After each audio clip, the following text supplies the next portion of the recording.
Gentlemen, good day and welcome to the Q2 and H1 FY26 earnings conference call of Electrosteel Castings Limited. As a reminder, all participant lines will be in the listen-only mode, and there will be an opportunity for you to ask questions after the presentation concludes. Should you need assistance during the conference call, please signal an operator by pressing star and then 0 on your touchtone phone. Please note that this conference is being recorded. I now hand the conference over to Mr. Hiral Kenia from EY LLP. Thank you, and over to you, sir. Thank you, Sagar. Good evening, everyone. On behalf of Electrosteel Casting Limited, I welcome you all to the company's Q2 and H1 FY26 earnings Concall. To discuss the performance of the company, we have with us from the management team, Mr. Madhav Kejriwal, Whole-Time Director, Mr. Sunil Katyal, Whole-Time Director and CEO, Mr. Ashutosh Agarwal, CFO, and Mr. Gaurav Somwani, General Manager Finance. Before we proceed with this call, I would like to draw attention to the fact that today's discussion may contain forward-looking statements that are subject to various risks, uncertainties, and other factors which will be beyond management's control. We kindly request that you bear in mind that there may be uncertainties while interpreting such statements. We will now start the session with opening remarks from the management's team. Afterwards, we will open the floor for interactive Q&A session. I will now hand over the conference over to Mr. Madhav Kejriwal for his opening remarks. Thank you, and over to you, sir. Thank you, Mr. Hiral. A very good afternoon to all. Thank you for joining us. The environment over the past few quarters for the ductile iron pipe industry has been challenging, and this quarter reflects the same. The ductile iron pipe segment continues to face demand slowdown due to delays in government spending. Consequently, production levels have been moderated, costs have increased, and there's a downward pressure on pricing. Collectively, these factors have impacted profitability and created a challenging operating environment. That said, despite these headwinds, our other business segments such as cast iron pipes, ferroalloys, DI fittings, and exports, along with a higher other income, have supported the overall performance.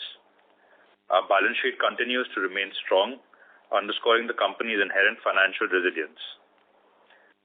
We are certain that the current phase is a temporary adjustment rather than a structural shift. The sector's fundamentals remain strong, and we are optimistic about the medium to long-term outlook. The nation's development vision is deeply linked with the creation of robust infrastructure, and we see the government's continued commitment to expanding drinking water and sewage networks as a major driver for growth. With this, I'd like to hand over to Mr. Sunil Katyal. Good afternoon to all. With the extension of the Jal Jeevan Mission to 2028, coupled with expected demand from river interlinking projects, irrigation through pipe networks, and the replacement and maintenance work which is coming for the old pipelines and all that, underpins our confidence in the long-term growth trajectory of the sector. Where the pace of recovery may take a quarter or two at the most, as it looks, we anticipate a strong rebound beginning in calendar year 2026. Additionally, I'm pleased to share that following our acquisition of the TIS valve business in Europe, we are progressing with plans to integrate valves into our product portfolio overseas as well as in India. To conclude, while the challenges we face are transitional, the opportunities ahead are transformational. With robust demand drivers, government initiatives gaining momentum, and our expanded product portfolio, we are confident that Electrosteel Casting is well positioned to deliver sustainable growth and create long-term value to all our stakeholders. Thank you, and we are looking forward for sharing more details as we proceed. With this, I would like to hand over the floor to Mr. Ashutosh Agarwal, our whole-time Director and CFO, for taking you through the financial highlights. Thank you, Katyalji and Madhavji. Good afternoon and warm welcome to all the investors joining for this call. Sales volume of DI pipe fittings and CI pipe during the quarter stood to 1.39 lakh tons, down by 28% year-on-year, which impacted the overall financial performance of the company as intimated by Madhavji and Katyalji. For the half-year, sales volume was 3.02 lakh tons, a 25% decline compared to H1 of 2025. Decline in volume was primarily due to slowdown in the domestic market. However, export market volume grew by 8% year-on-year, partially offsetting the weakness in domestic demand and providing support to overall business performance. During the quarter, other income includes provision written back to the extent of rupees 64 crores following the settlement of income tax matter of West Bengal government, which was one-time payment only. This provision has been created in the books during the financial year 2013 to 2018, and the following settlement, it was no longer required. The reversal also resulted in a corresponding reversal deferred tax amounting to rupees 21 crores. Net debt at a standalone level stood to 1,626 crores. The utilization increased by around 230 crores compared to June 2025, mainly due to cash outflow relating to acquisition of valve company and other business requirements. Interest cost more or less remained stable in spite of high utilization, supported by lower borrowing cost. Now I will take you through consolidated financial results for Q2 2026. The total income stood to rupees 1,491 crores, lower year-on-year, primarily due to reduced in sales volume. EBITDA, including other income, stood to 188 crores with a EBITDA margin of 12.6%. EBITDA, excluding provision of write back of 64 crores as intimated to you earlier in this statement, stood to rupees 124 crores. PAT was set at rupees 78 crores, translating to PAT margin of 5.63%. Now I'm highlighting our consolidated performance of H1 2025-26. Total income stood to rupees 3,077 crores. EBITDA was 386 crores with an EBITDA margin of 12.6%.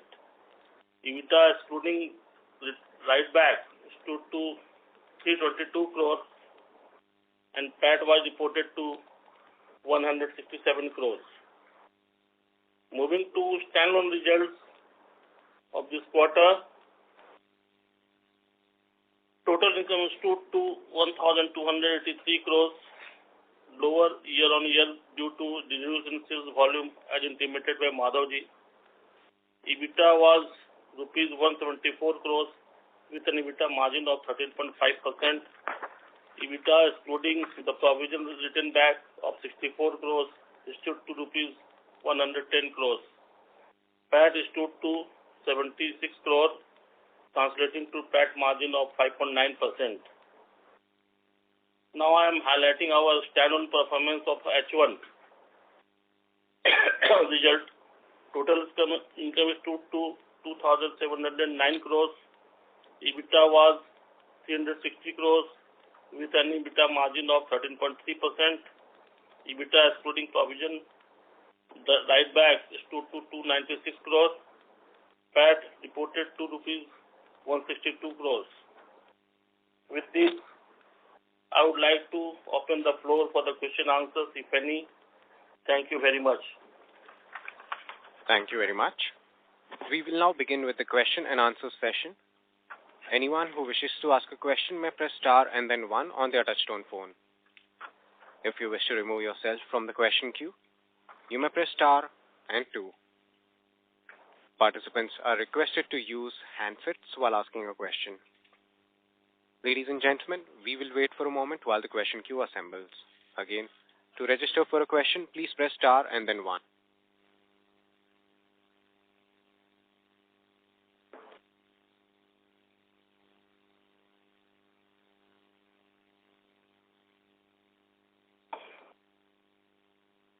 Our first question comes from the line of Pujan Shah from Molecule Ventures. Please go ahead.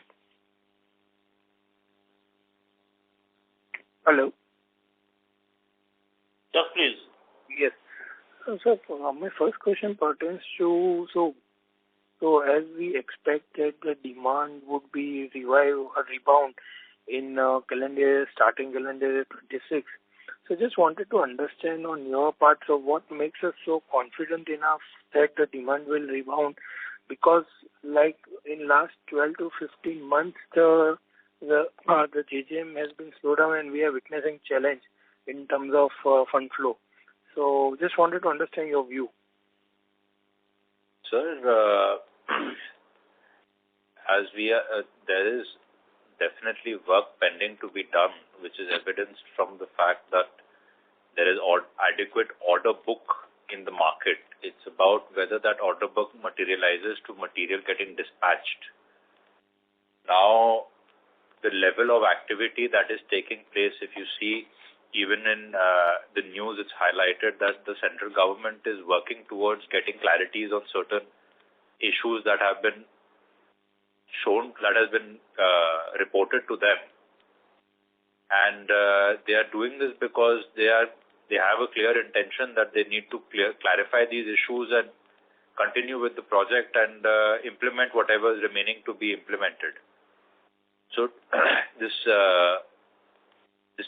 Jal Jeevan mission is definitely something that is there at the center of the government's attention, and they want to move on with it and tick mark the complete box, So for that to take place, they will have to allow the projects to finish, and that will require funding, and they are quite keen on that once they get clarity on certain issues that have been highlighted and reported to them through the local authorities and by the society and population in general.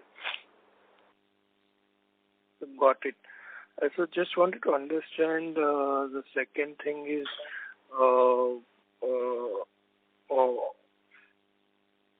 we have seen some key challenges also by the government, and so there was a key notification also mentioned by the government that there are some work has not been done as per the guided timelines. So is that outcome has been considerable from by the government ends, or it is still under purview by the government? So there are multiple issues that have been highlighted to the government. One of which is non-timely completion of projects. So in certain cases, that is a fact. Now, some of the delays have happened due to funding constraints. Some delays have happened due to operations. Some delays have taken place due to administrative problems. So it's kind of a mixed bag of a lot of things. And the problem is that water being a state subject, the administration is very much distributed and diluted at the ground level. So to accumulate and come to a conclusion for something like that takes time. And that's why they're taking a little longer than what it should to come to conclusions for the underperformance. Once that clarity is there, I'm very certain that things will restart. I'm sorry, you'll have to forgive me. I'm a little unwell, so I might not be able to. I might break in my sentences. Yeah, not at all issue, sir. So the long and short story is that they will take a little bit of time to come to the conclusions of why certain delays or certain incorrect laying and other such problems have happened.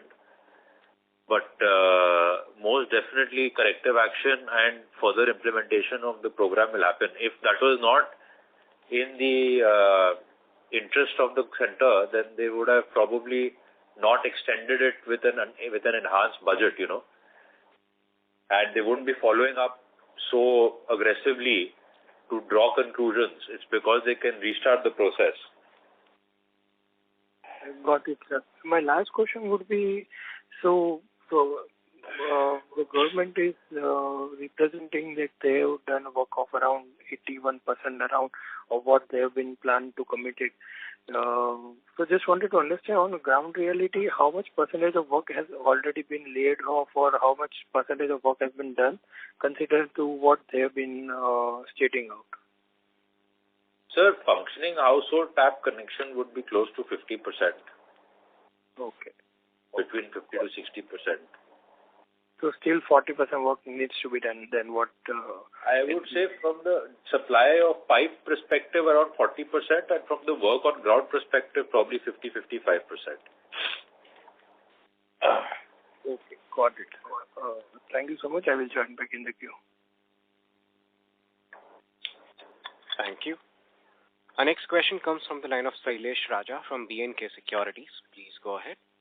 Yeah, thanks for the opportunity, sir. There was an article in the Indian Express today mentioning that the central government, as you rightly pointed out, that they have been taking actions against several officials and contractors across multiple states and union territories also, following the complaints that they have received regarding the financial irregularities and poor quality of work under the JGM. So some states still they have not shared complete details with the central government. So do you think that once this review process is fully completed, then the government will resume, or they will accelerate fund deployment under this JGM program? You are confidently saying that from the beginning of the calendar year, it will start, the government will deploy the fund.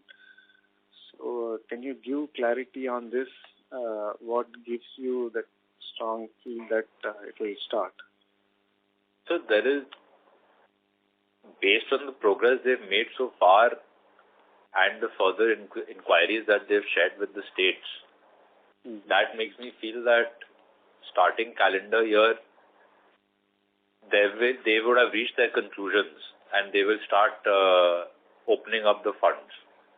And as and when they do that, there's always a delay of 2-3 months for it to show in your books, in your performance, because they're built up of stocks and everything that's associated with it, like how when there's a slowdown, it took a quarter to take effect. So I'm, based on those movements that I see, I'm fairly confident that starting next calendar year, things will start moving. Right now, there's a deadlock because of dissipation of information and scrutiny. Once that scrutiny comes to a conclusion, based on the conclusions of the scrutiny, maybe some states will start much faster, some states will require further scrutiny, but definitely it will start. Okay. So, what can you give volume guidance in this year? And also, if demand comes back, can we expect double-digit in terms of kg? I'm asking. So in this quarter, it is around 6.5 rupees. can we expect this is bottom, or do you see further correction in next 2 quarters? And next year, with expected improvement in the demand, can we expect double-digit EBITDA per kg next year? Because the supply, there is an increased supply in the market. So if you please give clarity on this. Sir, starting next year, I think starting Q2 next year, we can start seeing a dramatic improvement in the production levels and also in the margins per ton. Mm-hmm. So definitely, I think a double-digit margin per ton is very much achievable starting Q2 next year. Q1, things will start moving. Q2, there will be a pickup, and then by Q1 there'll be a pickup, and Q2 we will be pretty much established at. This is financial year you are talking. FY, yes, sir, yes. Yeah. First, Q4 this FY, and then Q1, Q2 next FY will be you'll see an incremental improvement as per our assessment. Okay. So what is the total volume you are expecting this year? This year, possibly it could be 550,000 or around that. Okay. So, what about the next year, sir? How much you are expecting with whatever that you are saying that it will come back? So in that case, what could be the number for the next year? Next year, as of now, we are thinking that we should get to possibly between 8 lakhs to 8.5 lakhs, in that range. Okay, great, sir. Sir, what is the capex plan we have, sir, this year and next year? For this year, predominantly we are focusing on sustenance capexes, like at Chirikala, we are rebuilding one of our battery. And apart from that, the major focus is definitely on sustenance-based capexes. Figure, it may be difficult for me, but possibly around 300 CR or so. Everything put together. Okay, sir. Yeah. This would include minor debottlenecking capital expenditures as well. So, okay. A mix of maintenance and debottlenecking. There is no major capex per se that is planned for this financial year or the next. Okay. Thank you, sir, and all the best. Thank you very much. Thank you. Our next question comes from the line of Rudraksh Raheja from iThought Financial Consulting. Please go ahead. Yeah, thank you for the opportunity, sir. Sir, could you throw more light on the gross margin expansion in H1 FY26? We have seen some revenue contraction, but gross margins have expanded.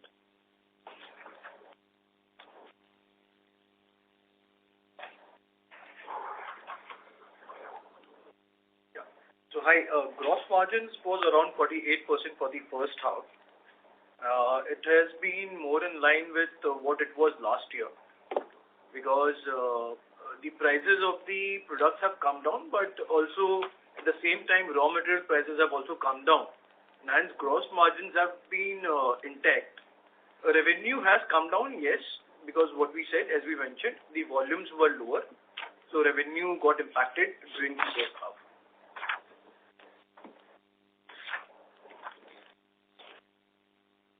Got it, sir. And sir, the other income component is higher in H1 of FY26. Could you provide more details on that?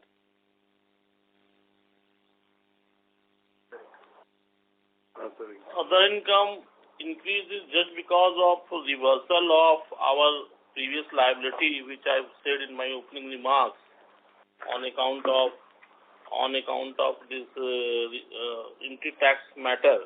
Income tax matter got resolved, and there was a case going on with the government of West Bengal. 64 crores amount has been reversed. That is why the other income has increased in the PNL.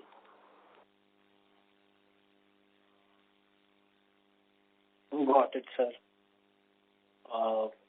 The employee expenses, I'm assuming that since we have added some capacities since last year, so employee expenses have increased in line with that.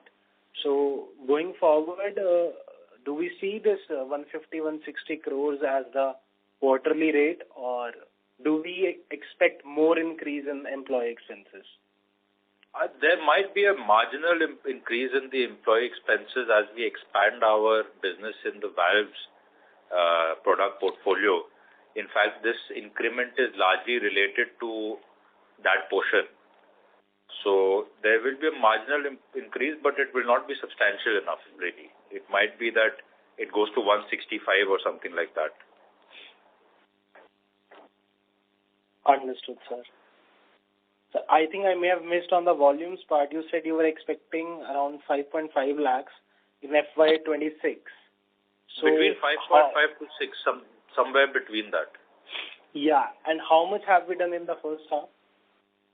2.7. 2.7. Okay, understood, sir. And sir, do we have a sustainable maintenance capex that we have to incur every year?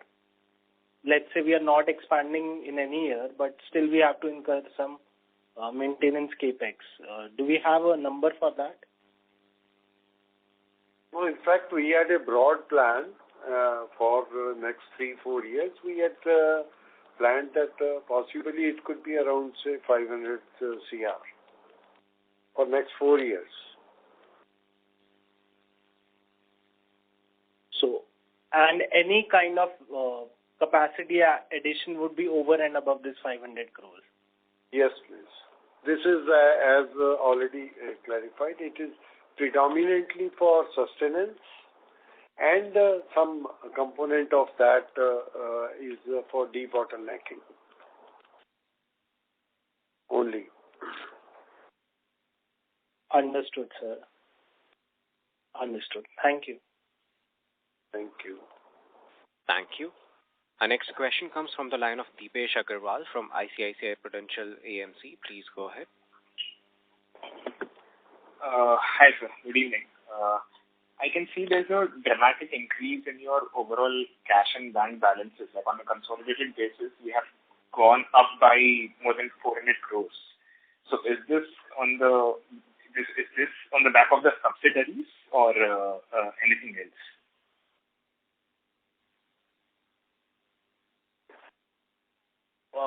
So it's there were some fixed deposits which, as per Ind AS, beyond 12 months were clubbed in other non-current assets, which are now supposed to get matured and hence has been transferred to current assets. So it was always there in the books. All right.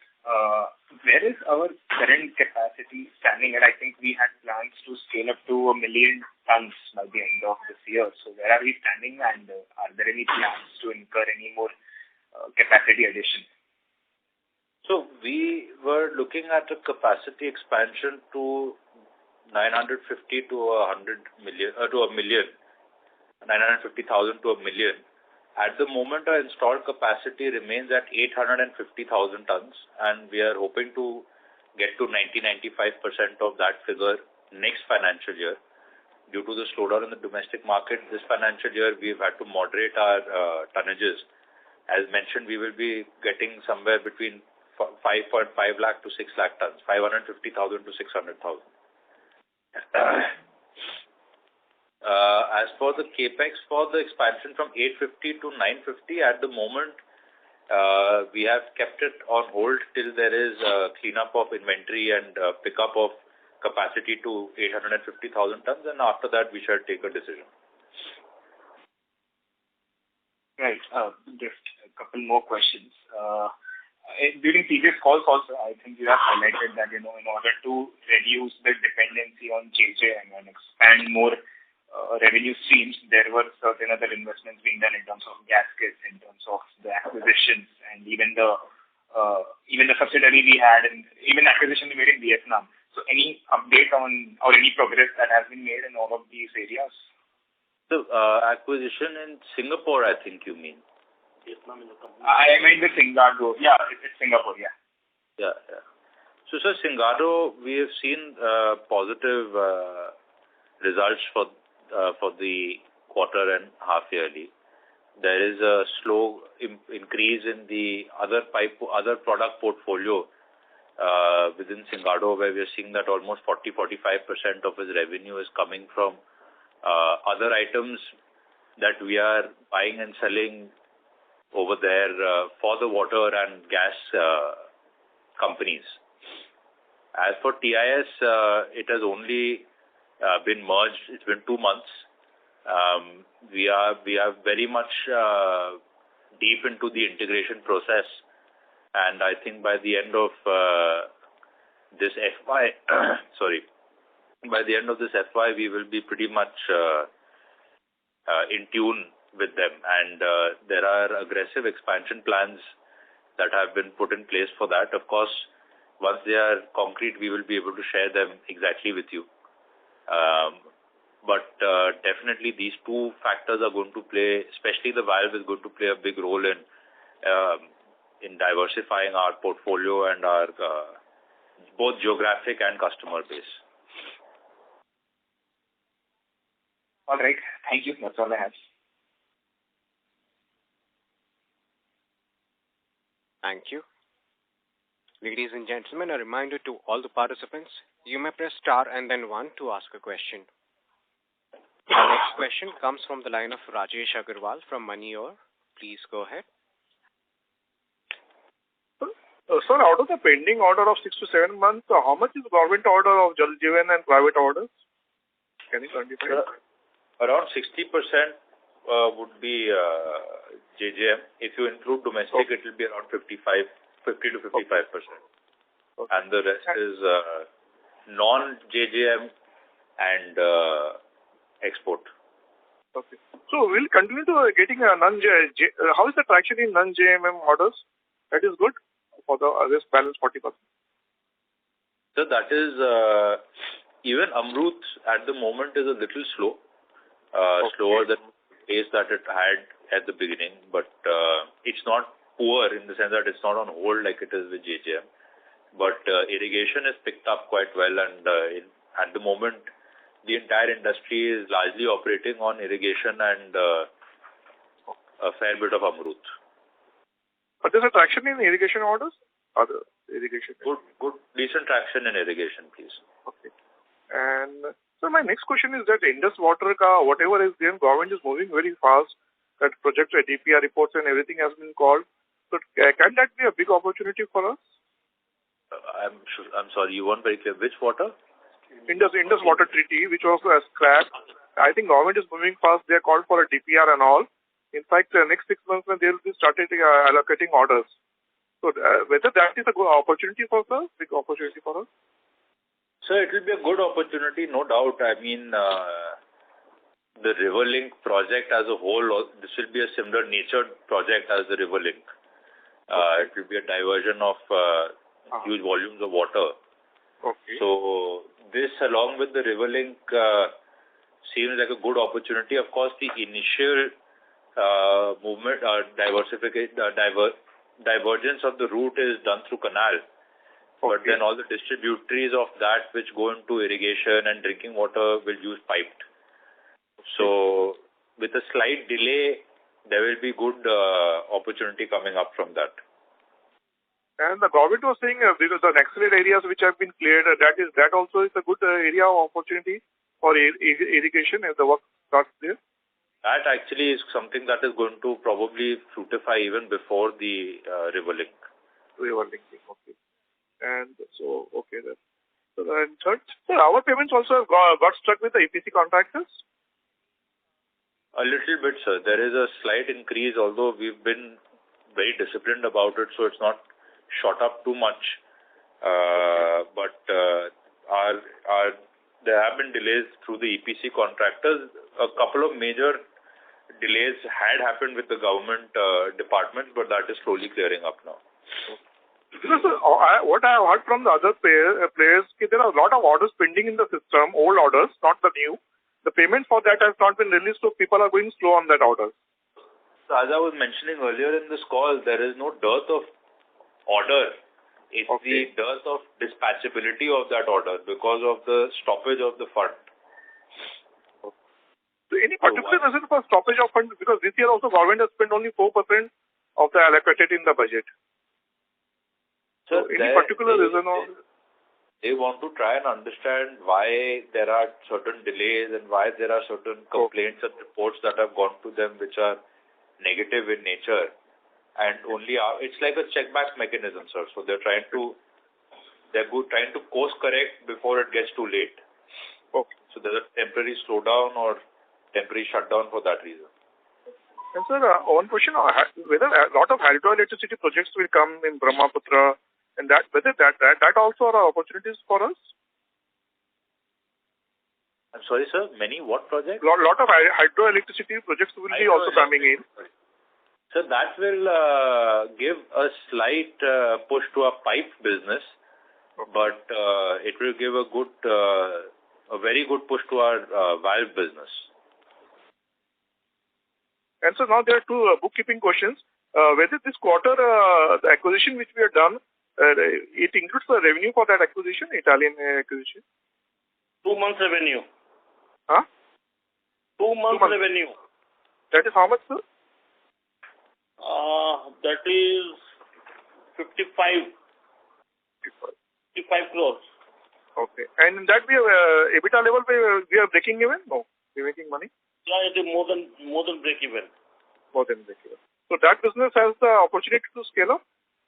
Definitely, yes. Okay. And so last question, when you said 60 crore was the other income extra for the entry tax, and you said below, what is the net effect? I want to understand the net effect on other income. Basically, 60 crores is 4 crores is on account of entry tax. There was some income on account of FD interest. Okay.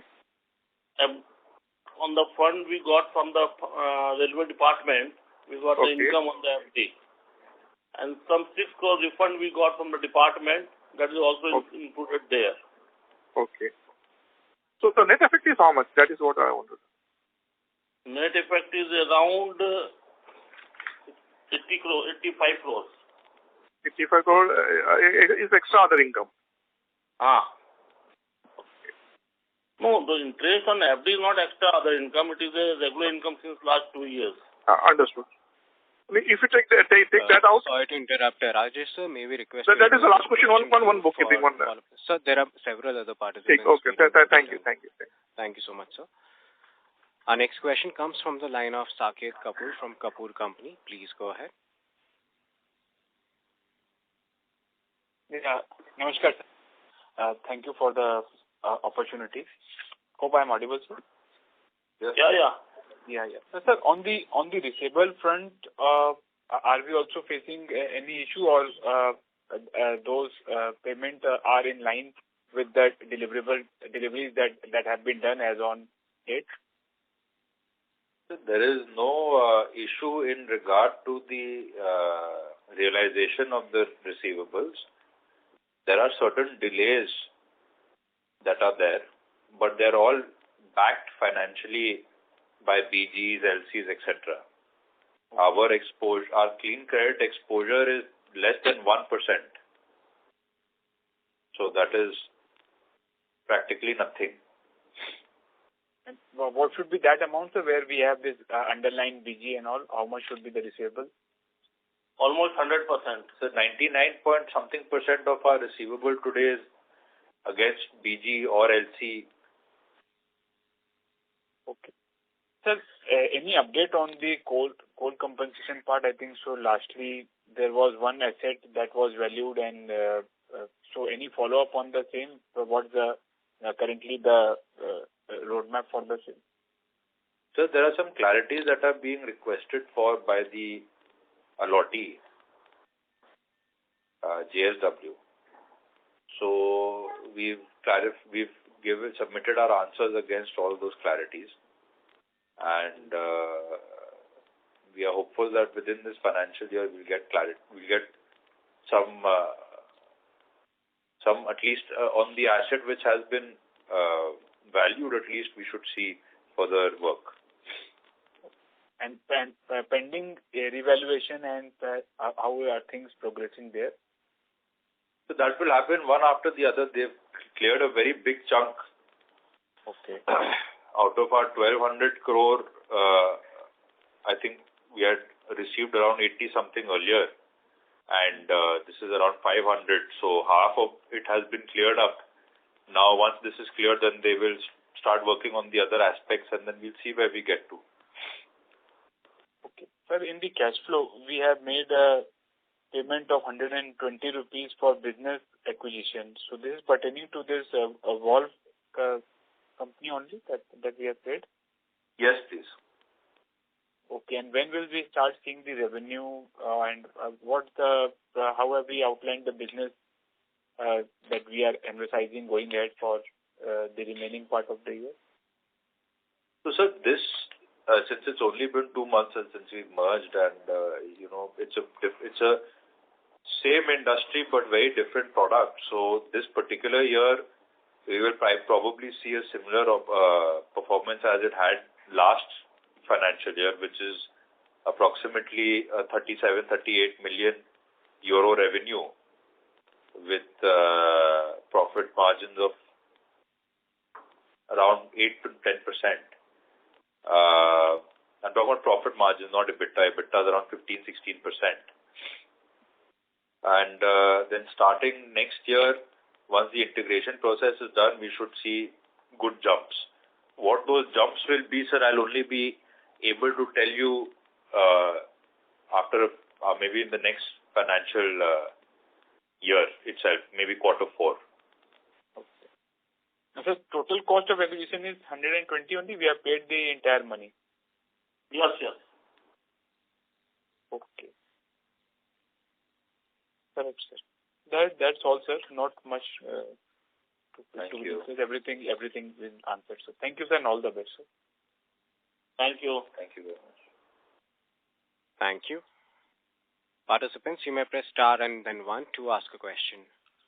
Our next question comes from the line of Rajesh Bhandari from Nakoda Engineers. Please go ahead. Good afternoon, sir.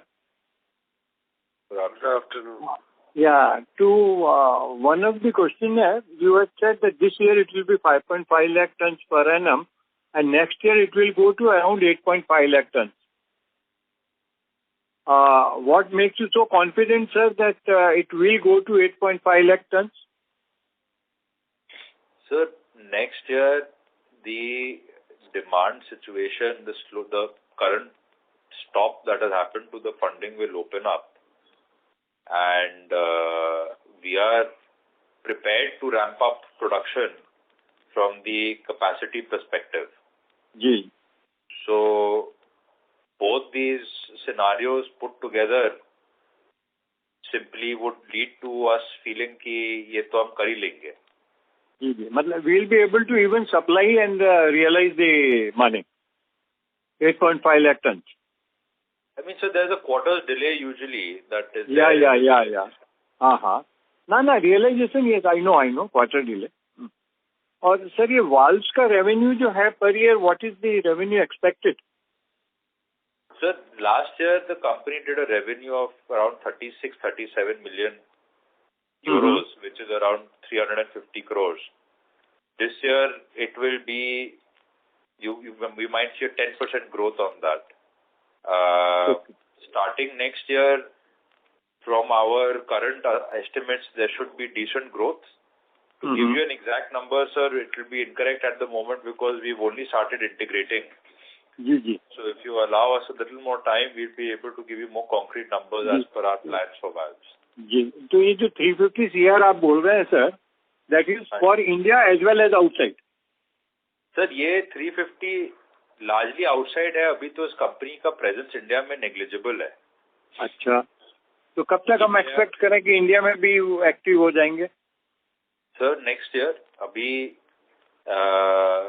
manufacturing setup and all the approvals and everything is already in process. And from next financial year, we will start selling in India, Middle East, and a little bit in Southeast Asia as well. So these are the three main markets which we will open up for the TIS valve business. At the moment, they largely operate within Europe. और अपने पास मतलब next 5 to 7 years, what is the future prospect, sir? For this product? No, not for this product only. This product as well as our DI pipes. Sir, we are fairly certain that going forward, growth in valves, our focus towards improving efficiencies operating at full capacity. The package that we will offer to our customers, having valves, fittings, and pipes, there's definitely a USP in that. Yeah, you will have an edge over others, no doubt about it. And we are already starting to see, sentimentally at least, that play a little bit in Europe. We participated in multiple water expos and exhibitions. And the feedback from the customers are very, very positive. They already have a good impression of Electrosteel, and seeing that we will be able to cater to their need for valves, which is a very critical aspect. Albeit in terms of value terms, it's small, but in terms of criticality, it's very high. Yes, correct, sir. So all products coming from the same supplier gives them a lot of confidence, and we are confident that we can use this to gain an edge over our competition. Yeah, that is surely going to happen because not any party in India at least has DI pipe and also valves. Right, sir. अच्छा sir, ये 150 level CR का जो profit है quarterly, वो कब तक पहुंच पाएंगे सर? Sorry sir, 150? अपना जो नॉर्मली 150 CR क्वार्टरली प्रॉफिट जो रहता था, नेट प्रॉफिट, अभी तो बहुत कम आ गया, तो इस लेवल तक वापस कब पहुंच पाएंगे sir?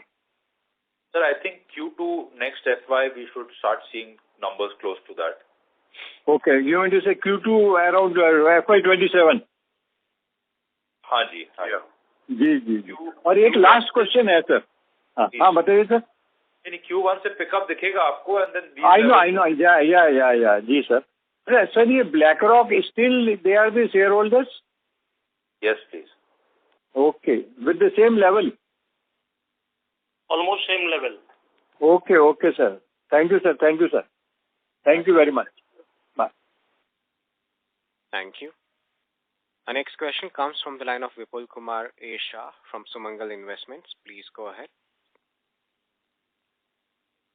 Hi, thanks for the opportunity. So my question pertains to this coal block compensation. So there is a figure of 498 crores mentioned, which has been approved. So when is it likely to flow? And is this the final verdict, or are we going to appeal this? So this is the valuation for one particular asset, which had not been valued so far. It's close to our estimate as well. This probably, it would be incorrect for me to give any sort of deduction on when we can realize it, but there is active persuasion from the side of the new allottee and also the ministry. So hopefully within this financial year, we should see this work out. So, but if this is not challenged in the higher court, then naturally that money should accrue in reasonable time. Is that understanding correct, sir? Yes, please. So you said this is valuation of one asset. So how many more assets are remaining to be valued, sir? So there are two more big assets and then a plethora of smaller assets. So two more are to be valued, or total two are there and one is valued? Two more are to be valued. Okay.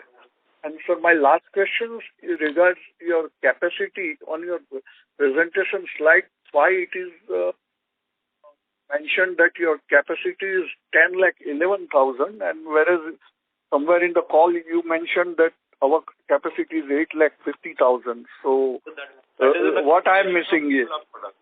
So that is an accumulation of all our products. Okay. This is the DI pipes, then we have another 50,000 tons of CI pipes, then we have 25,000 tons of DI fittings. Okay.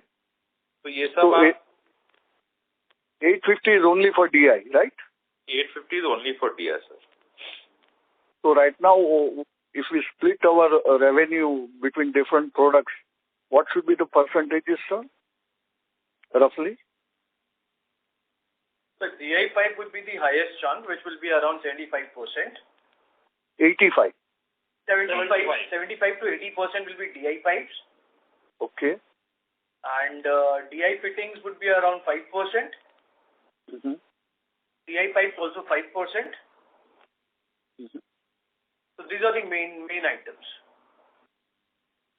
Okay, sir. Thank you and all the best. Thank you. Thank you. A reminder to all the participants, you may press star and then 1 to ask a question. Our next follow-up question comes from the line of Rudraksh Raheja from iThought Financial Consulting. Please go ahead. Yeah, thank you for the opportunity, sir. Sir, you mentioned that government is like course correcting because of a lot of complaints and everything.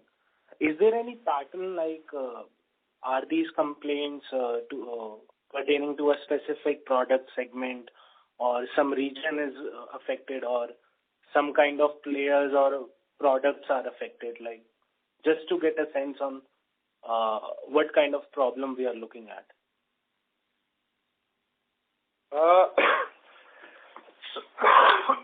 Sorry.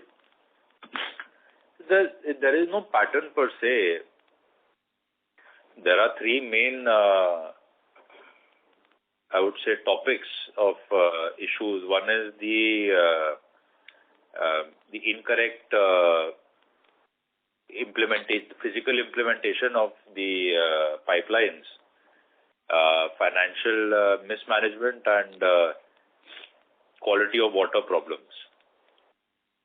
So these are largely what you see as the topics of discussion. There is no specific product or specific contractor or specific state department issue per se. I mean, there are talks about UP having certain irregularities, but across the board you're seeing that actually.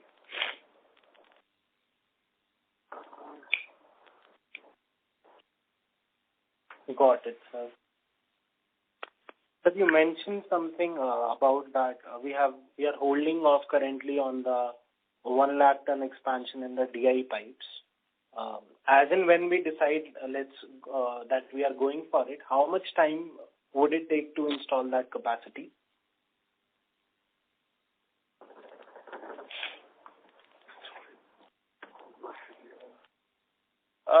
I think it will take around 6 to 8 months for the capacity to get added. Another 3-4 months. You can say 1 year or so. And the amount of capex that would be required for this? Around 60 crores. Understood, sir. Sir, a broad idea on our international business, like we have acquired this plant in Italy. Like, do we have a number in our mind that we want to achieve? I'm not talking about next year, let's say in 3 to 5 years, some kind of target with respect to our international revenues that we have, or the share of international revenues in our broader revenue mix, something along those lines that we are thinking. I think, sir, I'll be equipped to answer that question to you by the end of this financial year, when we are doubly, triply certain about the potentials of the market. today any number I will give you will be based on a educated guess and without backup of a floor plan. So it won't be correct for me to share that with you. Got it, sir. Fair enough. And when we say that acquiring this valves manufacturing plant, we can integrate that what we are supplying in India, like with DI pipes, we can add valves and all of that. Does that mean that valves would be manufactured in Italy, and we'll take that from that plant and then sell in India? Or will we install a new plant in India for manufacturing that? We are going to install a new plant in India as well. That plant will continue to cater largely to that geography itself. Some of the products that they make are very high value, low volume products and very specialized. So that today in India is imported entirely.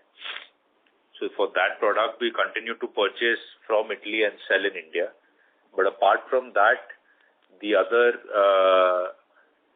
day-to-day products that they are making, we will start manufacturing in India. In fact, we would like to manufacture in India and export them. Got it, sir. And just the last question, if I can squeeze in.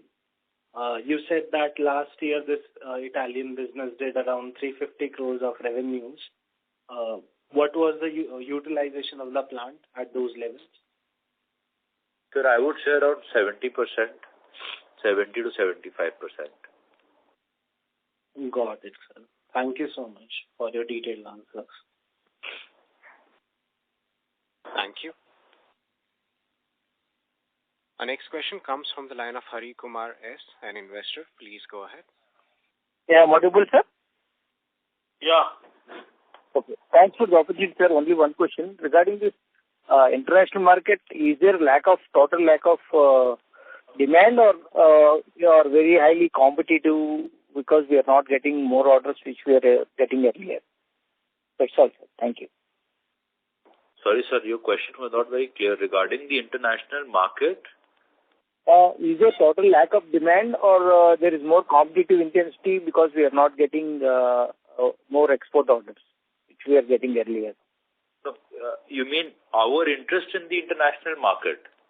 Yes, sir. Yes, sir. Regarding the GA pipes. So we've always been a company which has hedged its business geographically across the board. Historically also, Electrosteel has exported more than what the rest of the industry as a whole exports, and it remains so. A slowdown in the domestic market has allowed us to get a little more aggressive and soften the blow of the slowdown over here, I would say. So that's what it is. So, yeah, that's the point I was trying to get. Okay, sir. Thank you very much. Thank you. Thank you. Ladies and gentlemen, we will take that as our last question for today. I now hand the conference over to the management from Electrosteel Castings Limited for closing comments. Thank you everyone for joining us today and your continued trust in our company. We remain committed to driving sustainable growth, strengthening our balance sheet and creating long-term value for all our shareholders. We appreciate your support and look forward to updating you on our progress in the coming quarters. Good day. Thank you, everybody. Thank you. Thank you. On behalf of Electrosteel Castings Limited, that concludes this conference. Thank you for joining us, and you may now disconnect your lines.